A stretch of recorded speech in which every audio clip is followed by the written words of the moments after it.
आज मालेगांव शहर में कुरैशी बिरादरी के जितने लोग हैं वो लोगों के प्रतिनिधियों की मीटिंग ली गई। गोवंश के सिलसिले में आए दिन में जो गुने दाखिल किए गए हैं उसके चलते कुरैशी समाज के लोगों ने गोवंश के बारे में बेकायदेशीर काम न करें और कानूनन जो भी कार्रवाई है वो उन पे अगेंस्ट में की जाएगी। इसके लिए हमने उनको आज एक मीटिंग लेके उनको इसके बारे में बोला है। उनकी भी कुछ दिक्कतें हैं, उसके लिए भी वो कुछ उन्होंने जो बातें रखी है उसके भी सिलसिले में आगे के कालावधि में कुछ अगर गुने दाखिल करने की नौबत आती है तो वो भी ज़रूर किए जाएंगे, ऐसा भी उनको हमने आश्वासन दिया है।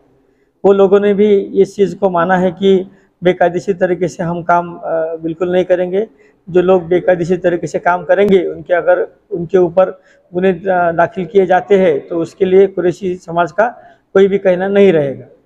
ये आज की जो चर्चा हुई वो एक आम मीटिंग का, हम जो रेगुलर मीटिंग लेते रहते हैं समाज के अनेक लोगों से, ऐसे ही एक ये मीटिंग रही। इसमें हमने उनको कुछ चीज़ें कायदेशीर तरीके से काम करने के लिए बताई है जिसके लिए वो तैयार है।